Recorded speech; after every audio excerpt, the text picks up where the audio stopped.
Good evening, everyone, and welcome to the Hanover Public Schools Outreach Series for parents. Our topic this evening is uncertainty, coping with uncertainty for parents of adolescents.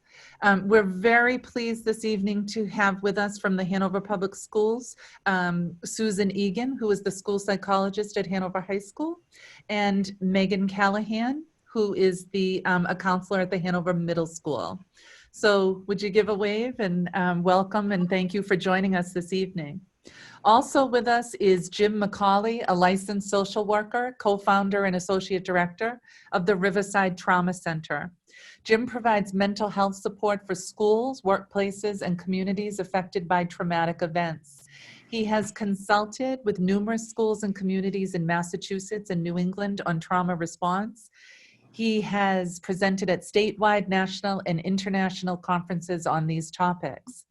He has extensive experience providing therapy to children, adolescents, and adults, and has managed outpatient mental health clinics for more than 20 years. Jim is a graduate of Boston University School of Social Work and a senior lecturer at Suffolk University for the past 30 years. An Army veteran, he has a special interest in developing and providing services for our returning vets. It is my great pleasure to introduce and welcome to Hanover, Jim McCauley. Jane, thank you so much for the introduction. Let me see if I can get back to my screen here again. Yeah, that's good. Great.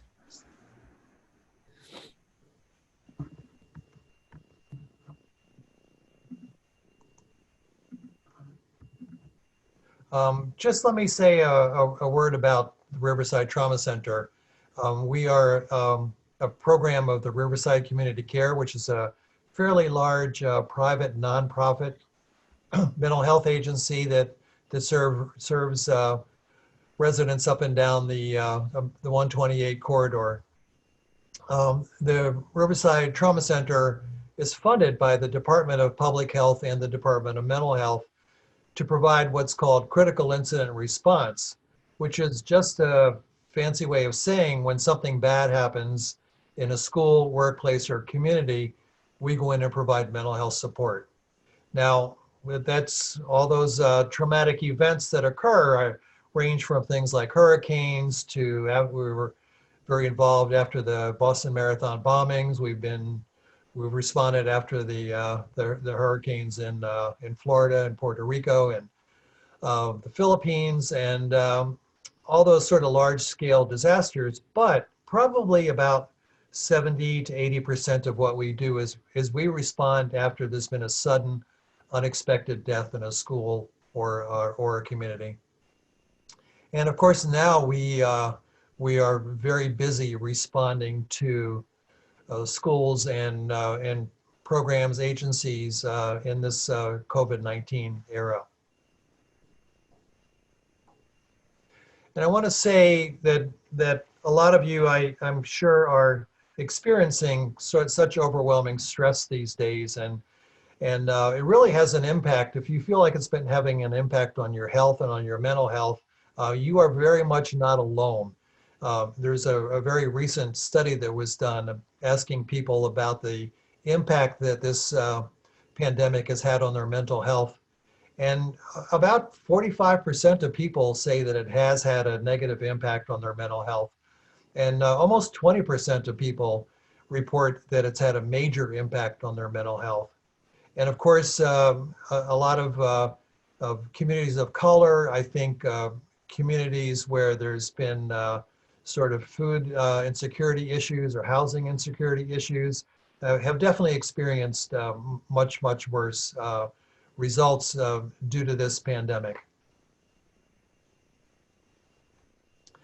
And one of the things that happens when people are sort of talking about what happens to them after a traumatic event, a lot of times people talk about their emotional reactions. You hear a lot of people talking about just their feelings of anger or irritability or guilt or sadness, just sort of feeling like they're still in shock from what's happened. And the emotional reactions are certainly important, but there's actually other domains that are more significant and more important for us to identify how we can take care of ourselves in those different domains. So, for example, that one of the domains that we talk about frequently is just sort of our social interactions and our behavioral interactions, and we see a lot of times people experience being short-fused or withdrawing from friends and family, just maybe fighting. Sometimes with kids, we do see a lot more sort of aggressive behaviors. We see more regressive behaviors in younger children. So those are very common reactions to what we would call an abnormal situation. The number one way that we see people have strong reactions is basically in our bodies, the physiological response that people have. You probably heard a number of people sort of talk about how fatigued they are and having difficulty sleeping, maybe even sort of being hypervigilant to the point that they're having a startle response. Headaches, stomach aches are quite common. And that physiological response is incredibly important. And probably you're going to hear me emphasize that tonight, just how important it is to sort of take care of our bodies through this awful experience that we're going through right now. And then the cognitive, I mean, certainly this is such an issue for school children, and for parents as well, even for people on the job, the sort of the effects that we have in our thinking. This we call the cognitive domain. People complaining about concentration issues and just feeling confused all the time and making mistakes that they wouldn't ordinarily make.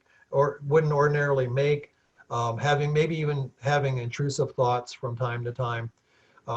But certainly you can see that is going to be such a major issue for kids who are trying to learn in this sort of new era that we're in right now. And then I'm going to talk a little bit about towards the end about this idea of sort of meaning making and spirituality. A lot of people will say that they've had strong spiritual reactions, and it may be positive or negative for them. So if they have strong religious beliefs, they may say, you know, I'm really sort of questioning my faith right now. I can't believe this is happening. And other people will tell you that their religion, their spirituality has been even more important to them than ever, helping them getting through this. We certainly know that people who pray, that's an incredibly effective mindfulness experience for people, as well as a spiritual experience. But also just what it means to us in terms of existential issues as well. I think a lot of times when these kind of things happen to us, we sort of wonder, you know, it's hard not to have it impact your self-esteem. So we tend to talk about just like, you know, I used to think I was really good at this job, or I used to think I was a really good parent, and now I'm not so sure. I used to sort of love going to work, and now it's hard for me to get out of bed in the morning. All of those sort of kind of existential issues come up, and one of the big risks for people in that area certainly is burnout that we see in people in their profession, in their work. And of course, we see a variation of that, of course, with kids, with their schoolwork as well. So those are important different domains to look at, that we're not just having emotional reactions to this pandemic. And you know, when we were sort of talking last night at the elementary school, I was emphasizing a couple of different things, and I know that both the middle school and the high school community have had a number of significant losses over the last several months. And certainly my condolences go out to you, but I do want to talk about a couple of different kinds of grief that you may be experiencing at this point, that many of you may be experiencing. And for lack of a better term, what we've been calling a lot of this phenomena is what we call ambiguous grief. We generally associate grief with the death of a loved one, but other kinds of losses can result in a really strong grief reaction for us. So losing a job, losing safety, loss of our social connections, getting together with friends, and that we can't do that anymore. Friends or family, we can't do that anymore. And then I think for kids, the what we call just sort of loss of anniversaries, those annual events that are so important, they're so important to our development, the graduations, the proms, the sports seasons that didn't happen. All of those kinds of things are really, we have a strong grief reaction to those kind of experiences when we lose that. And certainly for many people these days, loss of privacy, everybody being under one roof and not having any sort of sense of privacy these days is really can be a big loss for people. And then certainly loss of future dreams. I think we all had something that we were looking forward to in the future, and maybe it was going off to college, or maybe it was going off to summer camp, or maybe a vacation that was planned, or and just even questioning sort of what we can look forward to. We don't even know what it's going to be like. Are we going to be able to have a large gathering for Thanksgiving this fall? Or are we going to be able to have our football games and have everybody there in attendance?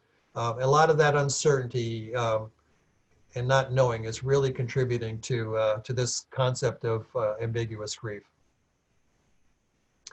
And then the other kind of grief when we sort of talk about loss is that a lot of the loss that we're experiencing these days is really what we have been referring to as interrupted grief.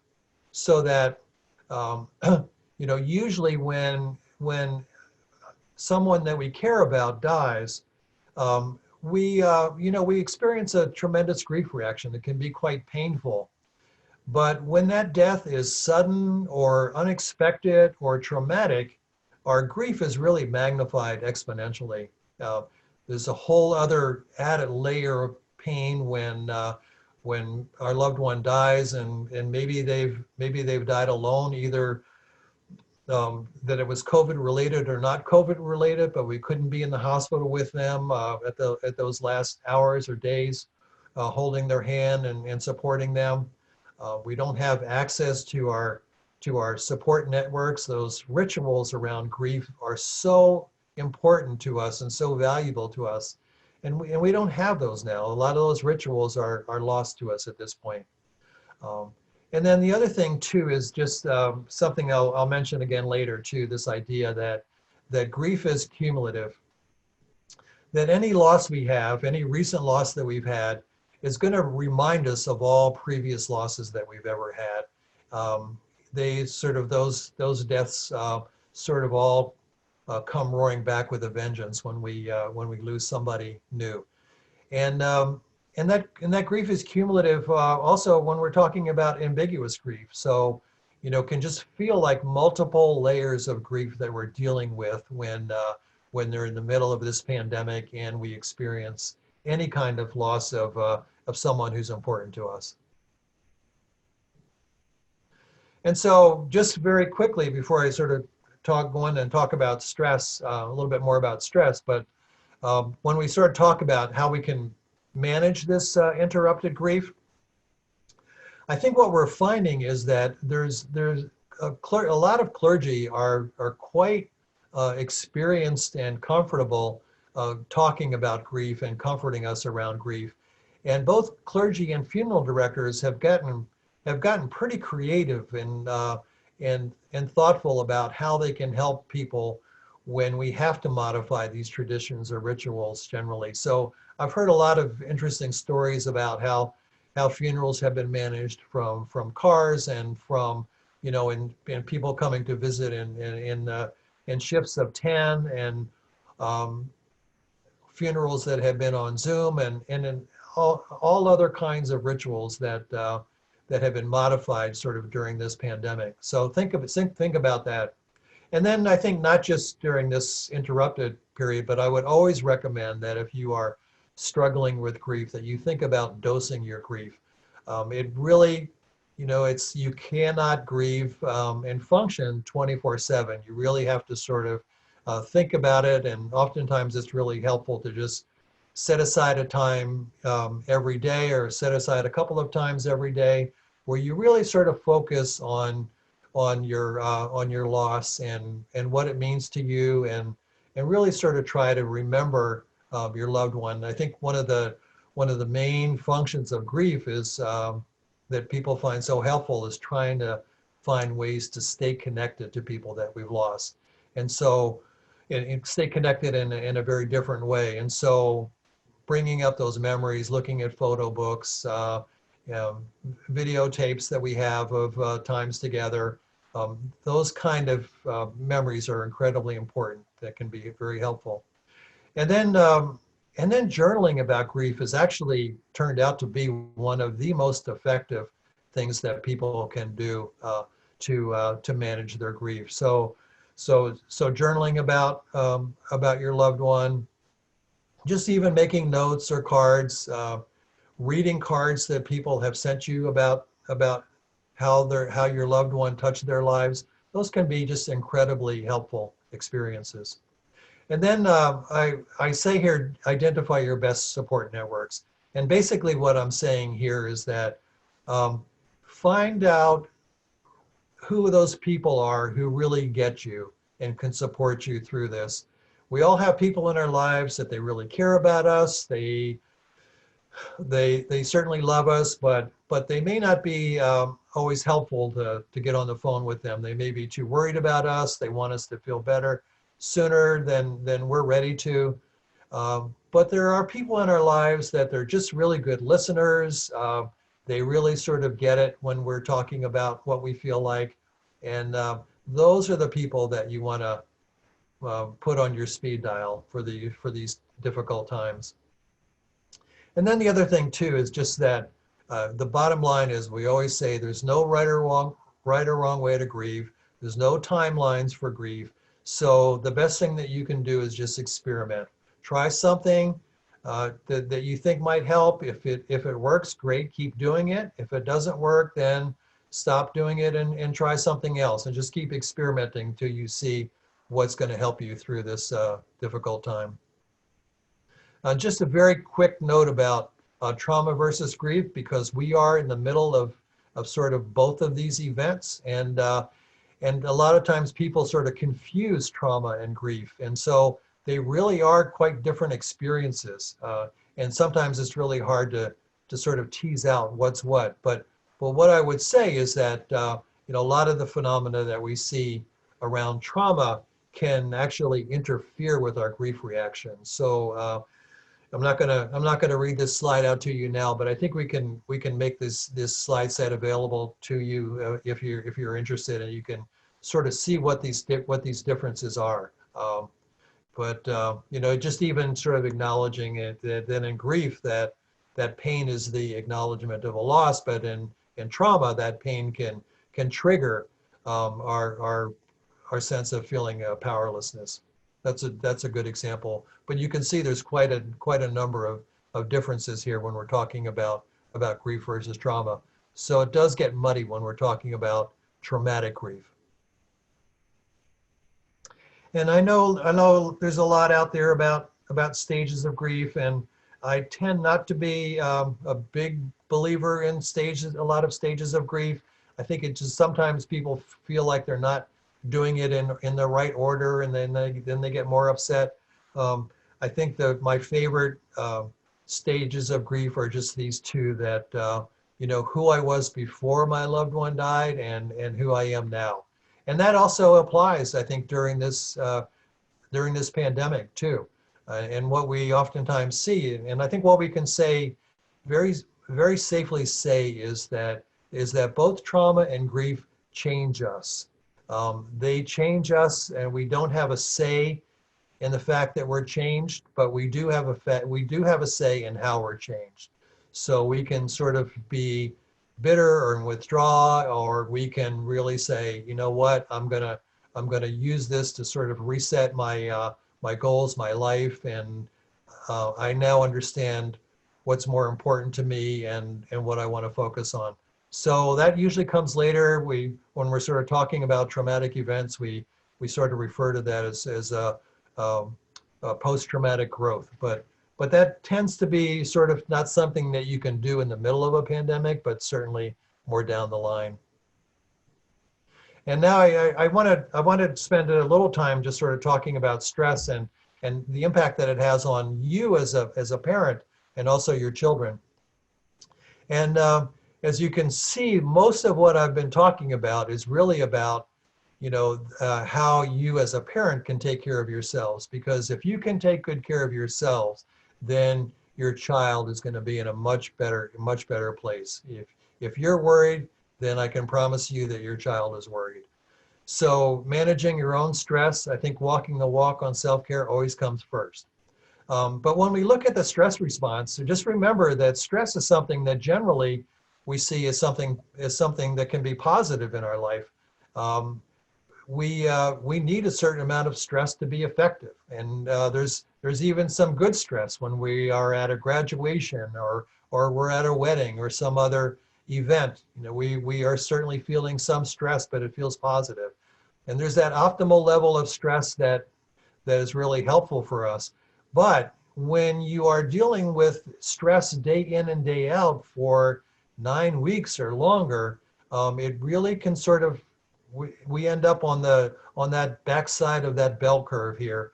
And so you can see all these things here that we're talking about, just reduced efficiency and difficulty concentrating and irritability and confusion and fatigue. And I can't tell you how many times I've heard the word fatigue over the last several weeks. And I want to talk a little bit about that, but just be aware of that.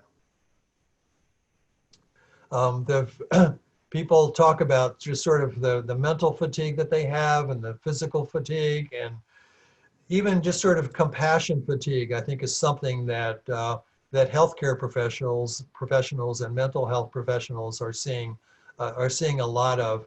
And I think even my friends have sort of told me that during the first couple of weeks they would watch the news and they would see all the stories about the lines for at the food banks and really sort of get upset and want to do something and want to help, and now they just sort of look the other way. It's just they just sort of feel worn out.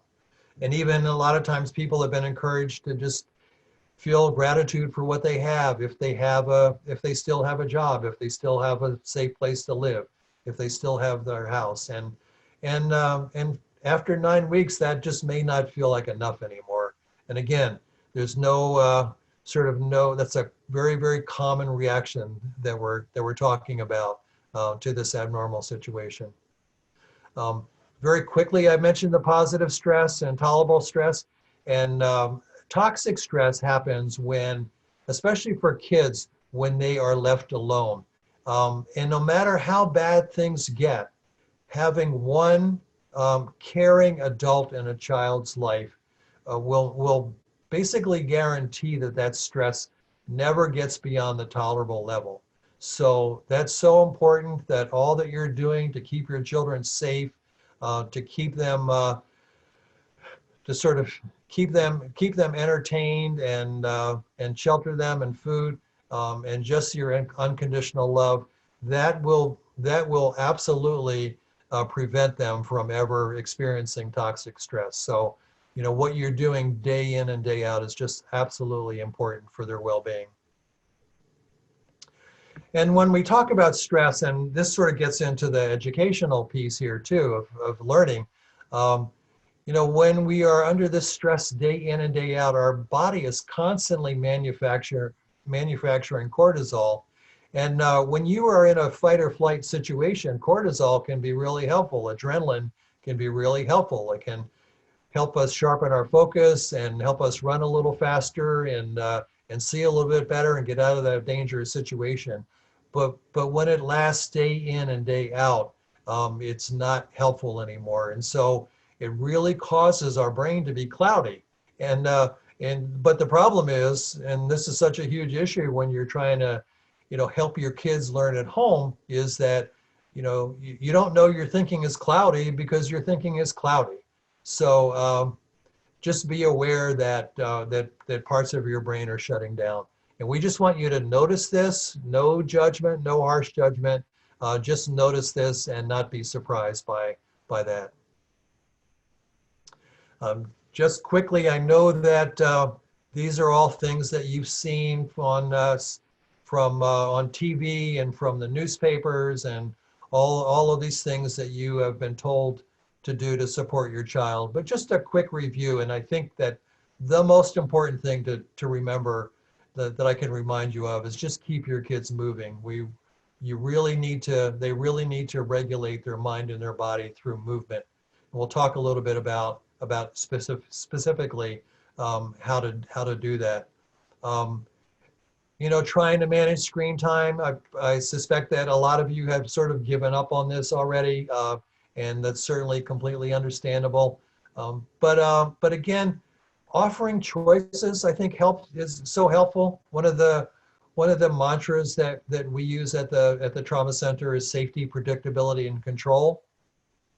And you are keeping your kids safe, and the predictability is hard, and because of all the uncertainty that's out there. But anything that we can do to provide structure and routine is going to be helpful to our kids. So just setting aside times, trying to go to bed at the same time every night and getting up at the same time every morning.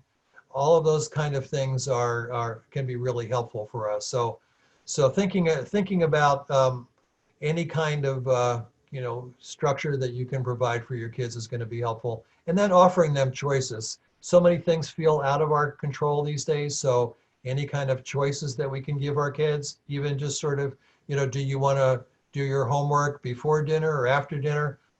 Any kind of choices that you can manufacture are going to give your kids a little bit more of that sense of control. And then clearly the social connections, which have been so important and lost, any way that you can restore them, even in any shape or form, is going to be very helpful to your kids.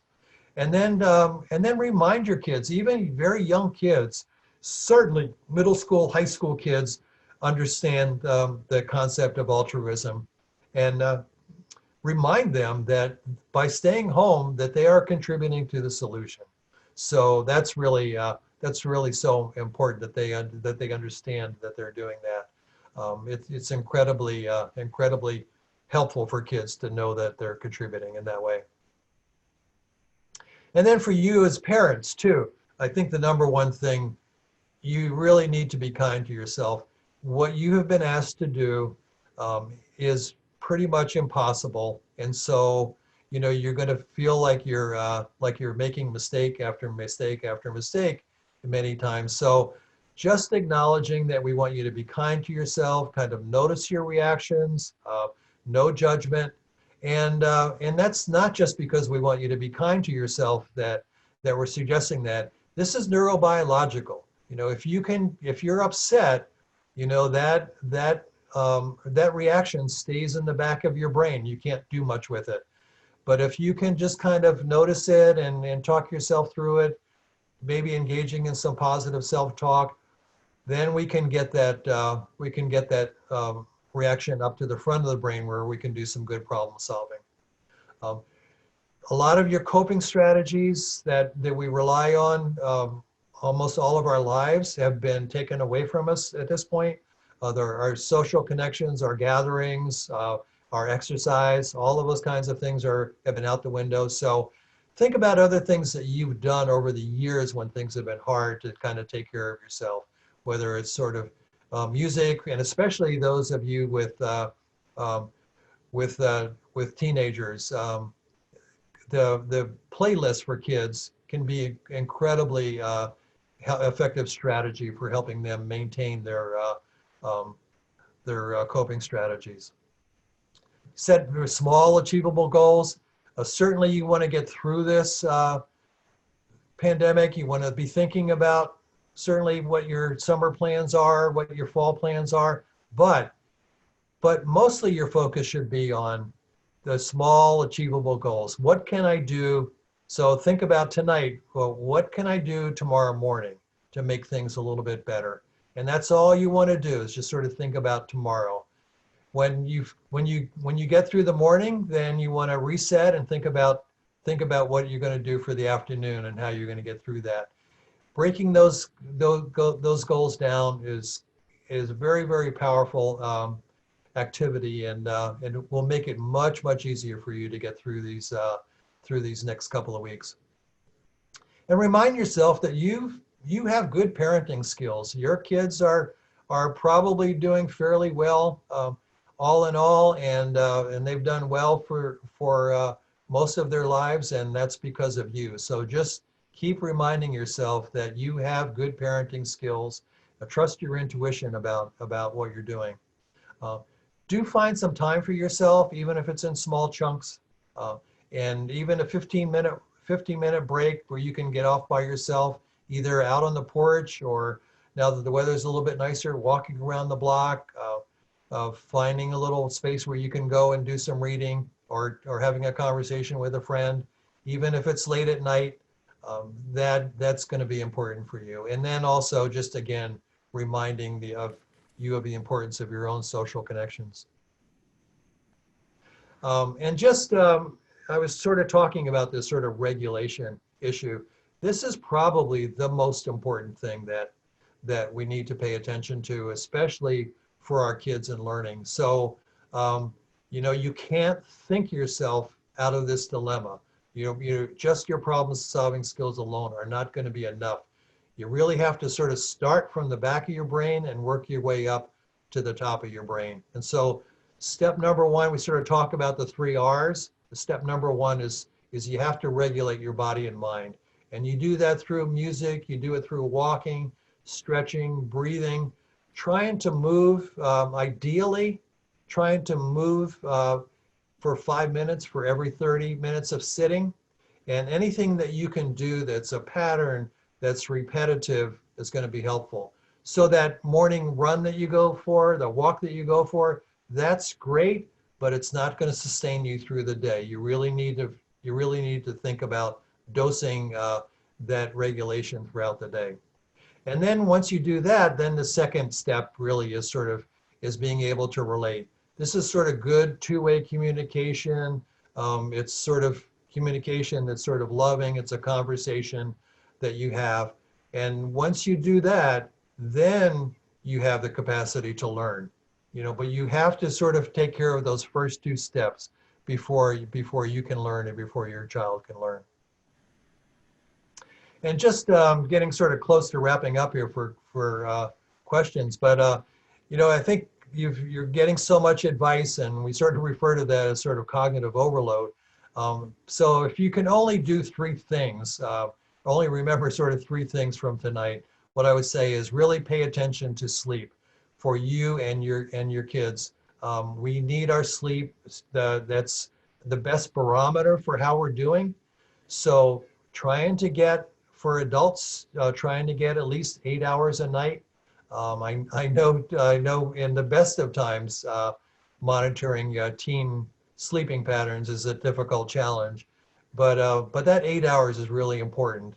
6 or 7 hours is really tends to be not enough. A lot of the memory consolidation that takes place for us of what we've learned during the day happens between that 7th and 8th hour every night. So good sleep patterns, good sleep hygiene. There's a lot of information out there about sleep hygiene that I would urge you to take a look at if you're struggling. And then movement. That's so important. Just keep moving, whatever you can do, any kind of day or night, finding ways to move, stretching, even postural resets. If you're at Zoom for a long time and you can sort of do different things, that's going to be helpful. I see I've got a piece of that physical therapy that they use and for physical therapy, and I just use that when I'm at a Zoom meeting and just use that to stretch. And then just sort of pay attention to watching TV, too much TV news. Certainly you want to stay up to speed on that. You can do that ideally by reading the newspaper or reading websites. But if you have to watch the news, limit yourself to morning, to maybe a half an hour in the morning, and then maybe a half an hour after dinner. Try not to do it throughout the day, and try not to do it before you go to bed. And just this experience, I think resilience is something that there's skills. It's not people are not necessarily born resilient. They can learn skills to be more resilient. And I sort of love this definition of resilience, that it's really not this idea of bouncing back from hard experiences. It really is sort of taking this experience and learning how to integrate it into our lives. So that's sort of, I think, probably a good point to end on. I'll leave this resilience prescription up for people, but let's open it up for questions.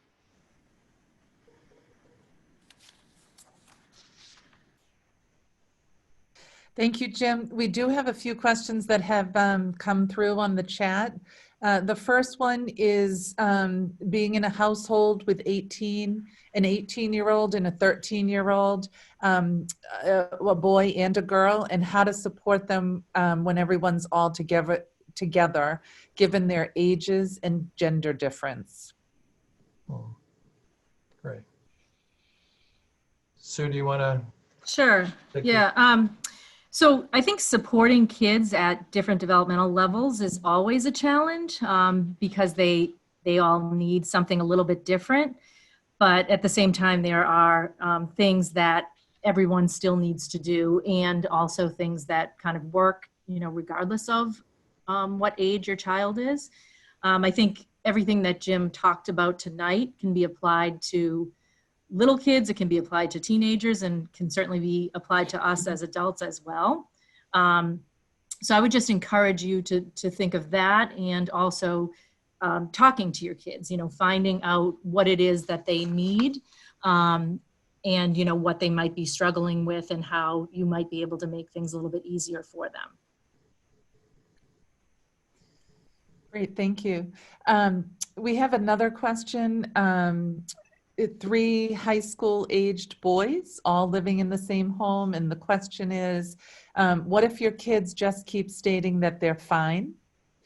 And how do you manage the loss of sports? Continuing to hear the poor seniors is hard for them because they are all, or we're all missing things.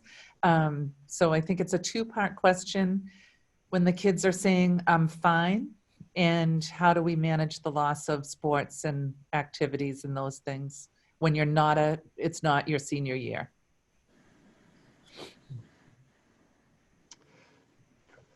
So Megan, I don't know if you want to take a shot at this, but I just want to say that when I think about ambiguous grief, I think about the loss of sports being right at the very top of that list for middle school and high school kids. And I think it's so sad. I mean, sports embodies everything that I've been talking about tonight. It's the number one way that you can regulate your mind and your body. It's such a powerful experience for being able to do that, and the social connections that it provides are absolutely critical. It's a huge loss for kids not to have sports. It's going to impact them in so many ways. So, I think that is such a huge grief reaction that kids and parents are having at this point. Yeah, Jim, I would agree. I think the piece of the question that says that what if my kids keep saying that they're fine? I think that is a very common answer that I'm hearing a lot from a lot of the middle school and high school students. And it's their way of, they don't know how to define their feelings oftentimes. So fine just is an easy word for them to retrieve in their mind. I think what we have to do as parents and teachers and counselors is really monitor the behavioral changes that we're seeing. Yes. We can't force our students or our children to come up with deeper meanings, but we can engage in the conversations about, are we seeing some behavioral changes? Are we seeing the sleep change patterns? Are we seeing isolation from reaching out to friends, and are we seeing them retreat, or are we seeing them do the opposite? And I think we know our children to know when those behavioral changes come up, and those are the conversations we need to start having with our children. Yeah, perfect answer. Yeah. The same attendee wrote in a little bit more to the question specific about even looking ahead to the fall and the loss of sports.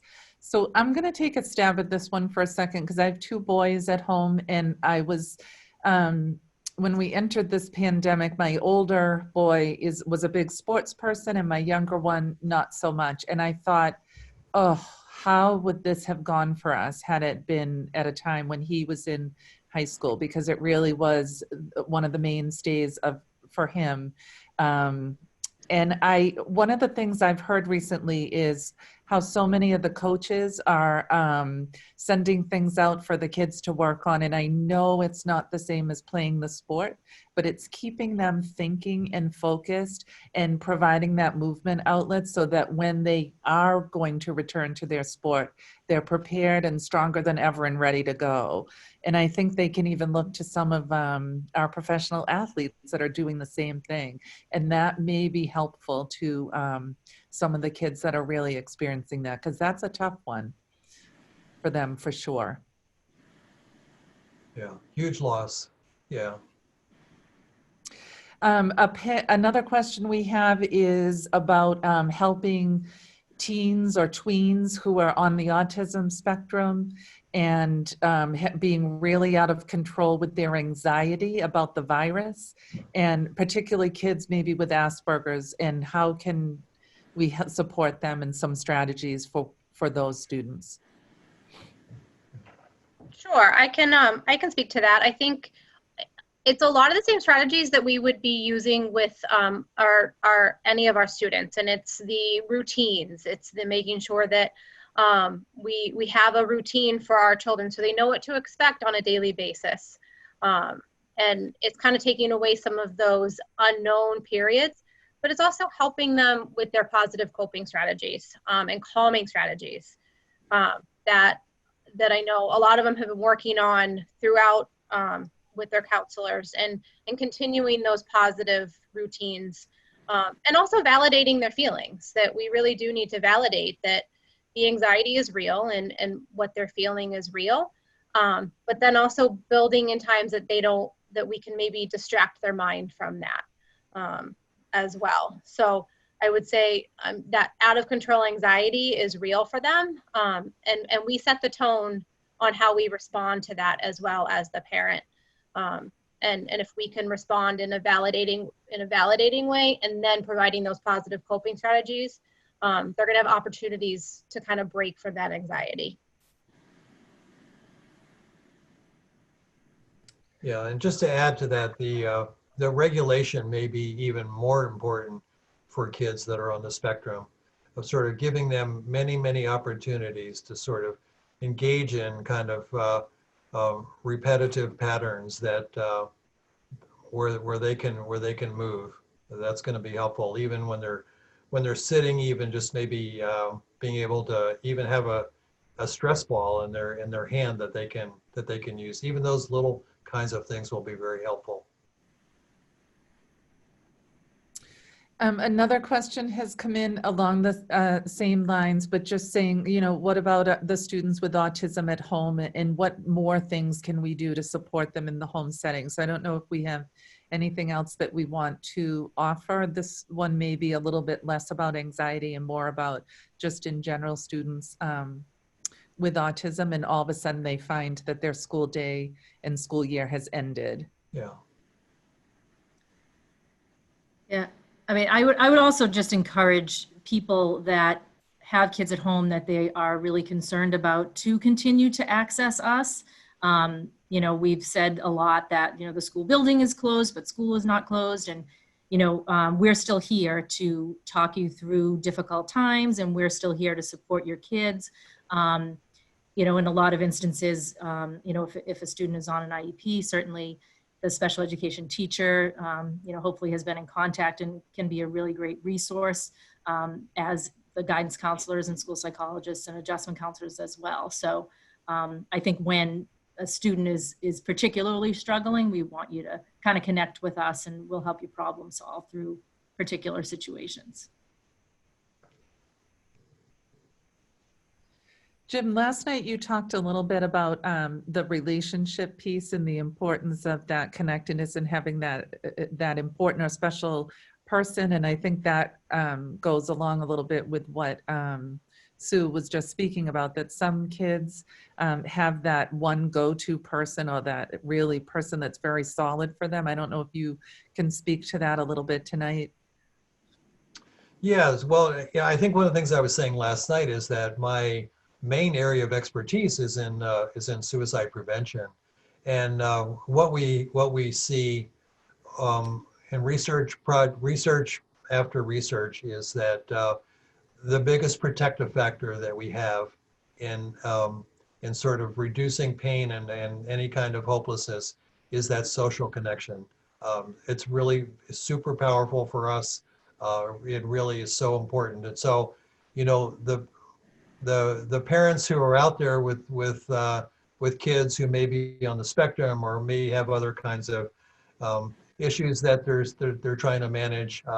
What you're doing is profoundly helpful to these kids, and it really will prevent them from ever experiencing toxic stress, because they have that one or more caring adults in their life. So reminding kids, repetition is one of the most effective interventions that we have, of just sometimes repeating over and over again that we're here, we're going to get through this, we're going to support you, and just reminding kids of that can be incredibly valuable. And we have one more question that popped up, so I think we'll take this one and then we'll start to wrap up. This is for slightly younger kids, but how do you keep routines going when both parents are not home during the day because they're essential workers? So just some, not necessarily, let's see, both are essential workers. One of us is able to stop home and check in, but not necessarily able to help out much with the schoolwork and things. So any suggestions on that? I think you have to give yourself a break, first of all. And that there's only so much we can do. And I think we first and foremost have to take care of our mental health. And knowing that we might not be getting to all the pieces, and that's okay. Once again, I think hopefully being able to utilize the school resources, whether it's the Zoom calls, Google Hangouts, Google Meets, for some of those online pieces. And then I would say set some small goals for your children. Just you know, have 3 things that you would like them to accomplish before you're able to check back in with them. But knowing that we are also asking children to do independent work, which is not something that we're used to at that age, or they're used to at that age. This is things that we learn in high school and in college. So also giving them some leeway on the ability to be learning these skills, because these are all new skills that we are learning, and really reaching out to the teachers for any help or support. I know the teachers would be more than happy to help out as much as they could.